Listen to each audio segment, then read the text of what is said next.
Retention at Bethany College is one that I think everyone should take a serious look at.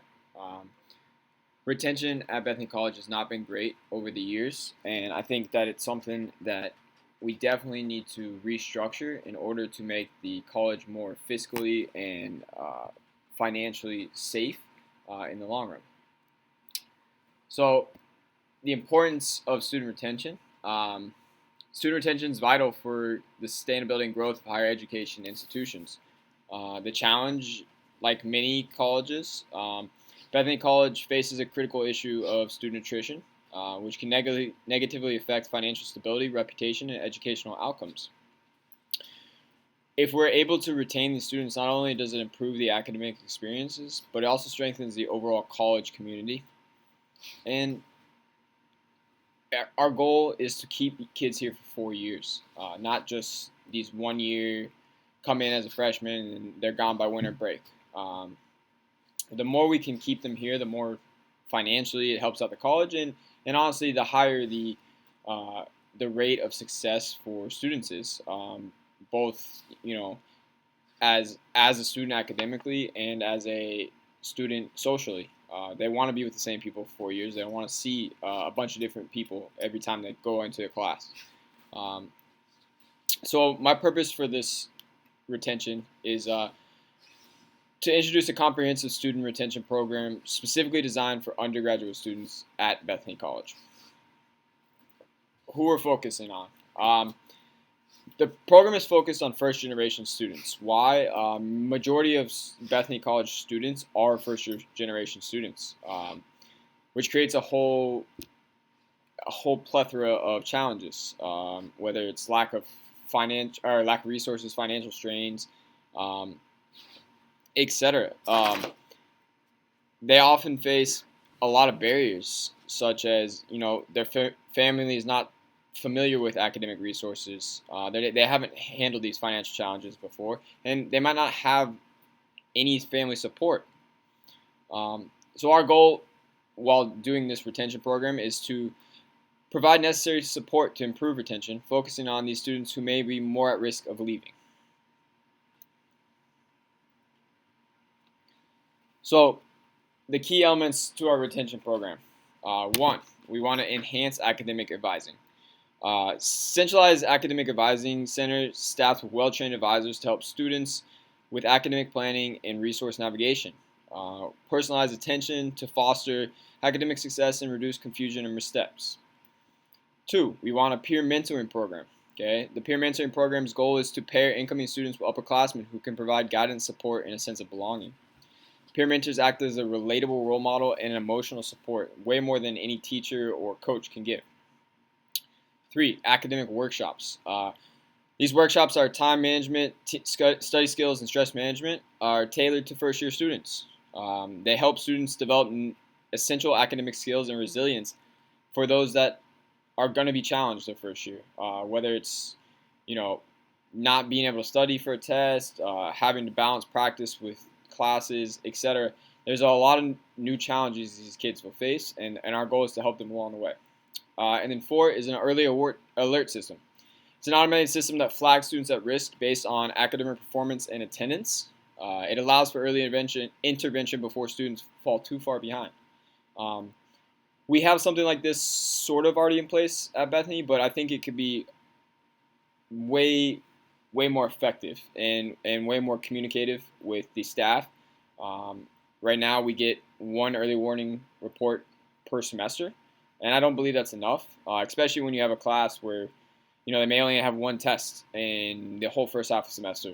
So their whole grade is based off that one test.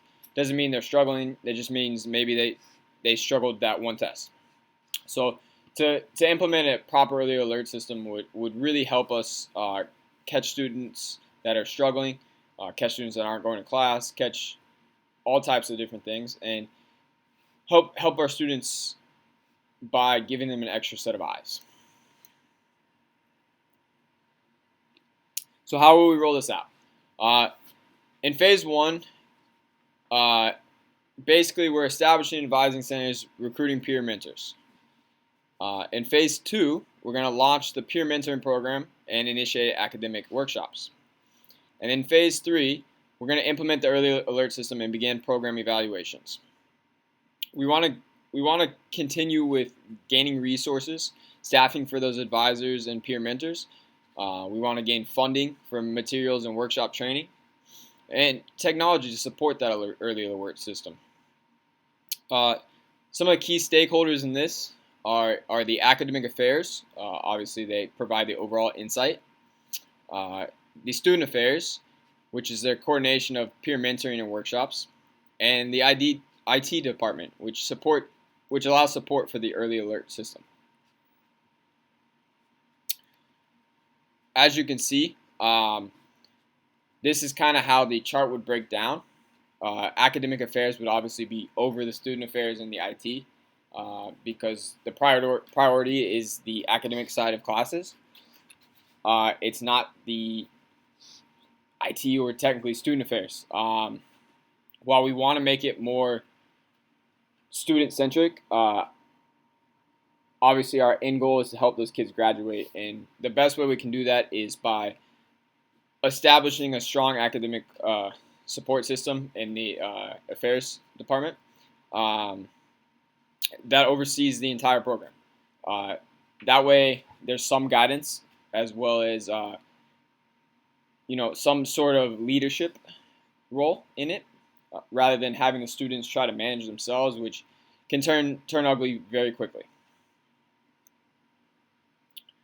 So what the data tells us. Some successful case studies validate the proposed program. University of Tennessee, their peer mentoring program led to a 10% increase in retention rates among first-generation students. The University of Arizona, their early alert system reduced dropout rates by 15% among at-risk students. While these are both much bigger institutions with a lot more resources at hand, it shows that we are capable of pulling resources in order to make it more effective. Obviously, we won't be at quite the same rate as either of those programs, but there's no reason we can't implement our own program. The research support show that social support networks, early intervention, academic advising are key to improving retention, especially for first-generation students. A lot of these kids, again, have no idea what they're doing, and it's our goal to help guide those students as best as we can. The strategies in this proposal reflect evidence-based practices to have proven effective in other institutions. We're not just throwing something at a wall and hoping for it to stick. We've seen this work in other institutions. Again, while our resources may be different than those institutions, it doesn't mean that we can't implement a program very similar to it in order to help these students best find success. So why does this work for Bethany College? Again, our main goal at Bethany College is to support all students.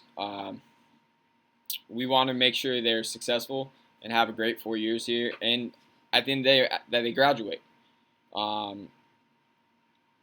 Their focus on needs of first-generation students is critical to improving the retention at Bethany. Okay, feasibility. The plan is realistic. With funding sourced from the college budget and possible student success grants, there's no reason we can't make it work. Challenges such as resistance to change and resource limitations can be mitigated through clear communication and phased implementation. It's not going to be easy, obviously. People are going to want to resist, but at the end of the day, this is for the kids and to help them better themselves and make it through their 4 years. And I think that's a strong enough go to keep everyone wanting to stick around and try for it. Our limitations. The peer mentor engagement might fluctuate.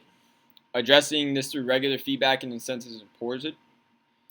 Ensuring that academic advisors are sufficiently trained to meet the diverse needs of students is key. And our data reliability in the early alert system requires continuous monitoring and improvement.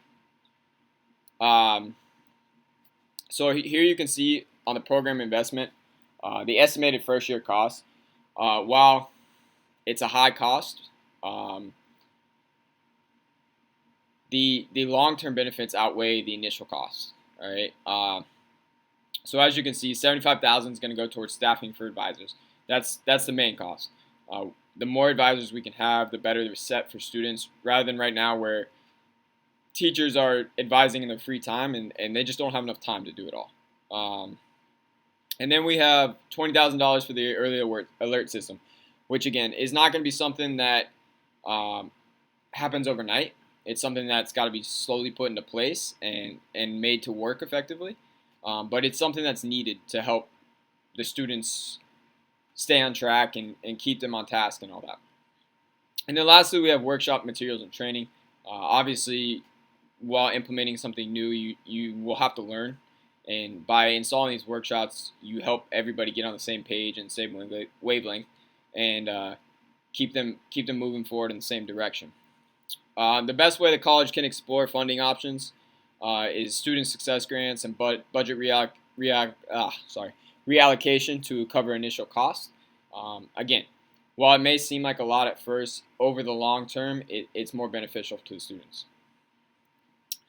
So, in summary, a comprehensive retention strategy that fosters student success. Uh, it presents a holistic program with multiple strategies aimed at improving student retention at Bethany College. By implementing enhanced academic advising, peer mentoring, academic workshops, and an early alert system, we can address the unique challenges faced by first-generation students.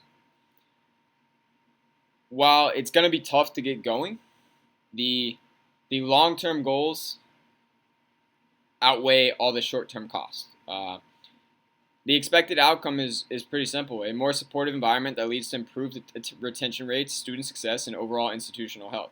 Again, as a program or as a college that is struggling, the more kids that we keep on campus and keep happy, the longer the success of the college is going to last.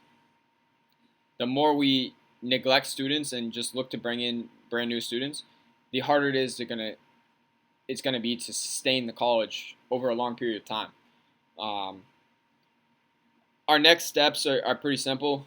Continuous evaluation and refinement of the program will ensure long-term effectiveness and meeting both student needs and institutional goals. Again, our goal is to keep the college afloat as best as possible, and by doing so, you're going to have to help the kids, because again, if we are bringing in 300 kids every semester to try to, every year to try to keep the school afloat, it's not a plan for success. It's a plan for just enough, just to keep us around. And nobody wants to be that. We want to be the college that is successful. We're the only D3 in West Virginia, and we have that going for us. And everybody wants to see this college succeed. That is all. I hope you enjoyed my presentation, and I look forward to hearing your feedback.